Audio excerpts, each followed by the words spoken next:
Hey guys, it's Kai. Today I'm playing Fire Emblem Heroes, and I wanted to talk a little bit about my favorite team archetype, which is armor teams, what to do against them in arena, how to build one, all that kind of stuff. So let's hop into edit teams. I've been focusing a lot on armor teams, using a lot of my resources. I'm such a huge Fire Emblem Heroes fan. Fire Emblem in general, it's the first RPG I ever played. So I have invested an inordinate amount of money in this game. But hopefully that means I can bring better content to you guys. So let's look at Chrom is kind of the armor standard here, the set that he's got going on, with distant counter in one form or another. It's either on the weapon or the A slot. If it's not on the weapon, then it's going to be on the A. If it's not on the A, then chances are they've got steady or warding breath there. You got Bold Fighter on the B. The fighter skills, Bold and Vengeful, are really, really, really good. Obviously, they negate the speed issue that a lot of armor units face by guaranteeing a follow-up. They also accelerate the special trigger. Bold Fighter is for player phase. It guarantees follow-up player phase. So having Bold Fighter plus, you can see the quick riposte seal, crazy. Guaranteeing follow-up on both phases with 57 attack and those defenses, crazy. He's also got Panic Ploy because he's got 56 HP. I think Panic Ploy is usually a pretty good choice on a lot of armored units since they trend towards higher HP, higher defense, that sort of thing. But that's a pretty flexible slot. You can run armor buffs and stuff, debuffs even if you need like attack smoke or something like that. So that's a pretty standard mixed phase armor unit. You might see, this is here, you can see the Black Knight has, since he's got the distant counter on his weapon, he's got Steady Breath on the A instead, and then he also has Quickened Pulse to further accelerate that, just because, again, only the one QR seal. So that's something that's good when you're facing armor teams in arena, is identify who the Bold Fighter QR unit is and be especially careful with them. And then you also want to keep an eye out for, let's bring up Grima. You want to keep an eye out for Vengeful Fighter, because obviously that makes a big difference as to when you attack, who you attack, where you attack, all that kind of stuff. Just because the enemy phase can be a lot more difficult to deal with in arena if they've got something like Vengeful, Steady, and like Distant Defense or something like that. This is an armor set that I really love running, the dedicated enemy phase set, just because armor units are generally so tanky that having one, especially someone like Grima, who's got that massive attack stat, baiting people into them on the enemy phase is brutal. You also might see some more player phase oriented sets. This is my Lyn has a defense super bane, but is up speed, so I decided to lean into her offensive potential rather than making her like a mixed tank, which a lot of people do with close counter. So she's got attack speed bombs, and she's going to be next to units anyway to get those buffs for her Blade Tome. She's got Desperation, so that when she does take a physical hit, which is not inevitable, but pretty likely based on positioning, she can start doubling without worrying about taking another one. I've got the Flashing Blade seal on her because her speed is so high at 40, and then chances are she's going to get the 6-point boost.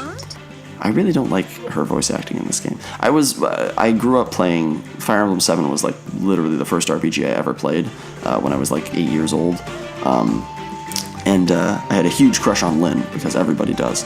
But when she was released in Heroes with the voice acting, and like they kind of leaned into the big chest, they made it, I don't know. I just don't like her anymore. I'm complaining for no reason. And then you can see Hector is a very similar set. He's just got the attack seal and hone and instead of QR or quick impulse or anything like that. So this, I think that more or less covers the sort of armor units that you're going to see in arena.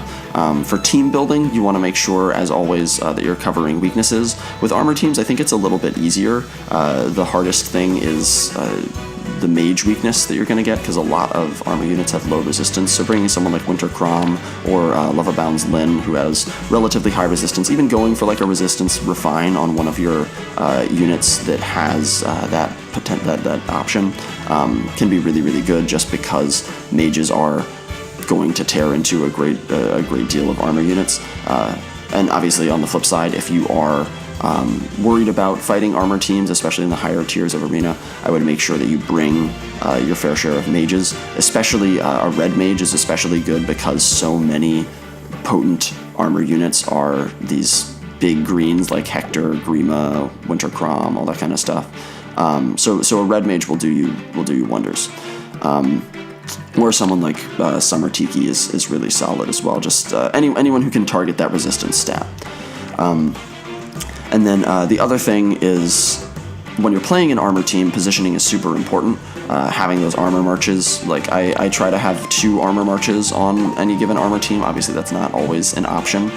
So just making sure that you're playing around having at least a couple of your units moving 2 spaces rather than the 1, super important. Inversely, if you are fighting an armor team in Arena, the AI is garbage at positioning. So if you can draw, bait out armor units to move away from their teammates so that they're not getting that march anymore, they become much, much easier to deal with.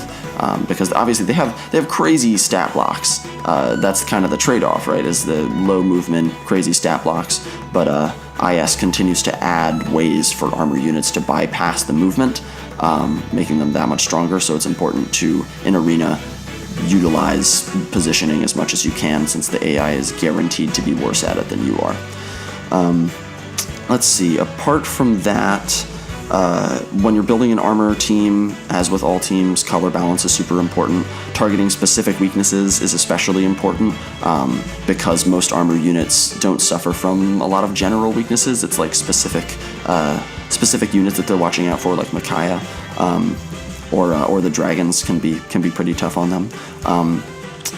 So for this particular team, I can explain a little bit of who's there and why. Crom doesn't really have weaknesses, and he eats up blue mage hits, as does Lyn with that 35 resistance. So they both support the Black Knight a lot. Since he only has the 18 resistance, he's especially weak to like Micaiah, but he doesn't want to take a hit from Delthea or Reinhardt or anything like that either. So having units that can mitigate his terrible resistance stat, definitely helpful. Inversely, so Lyn here has obviously the bad defense. We talked about the Super Bane.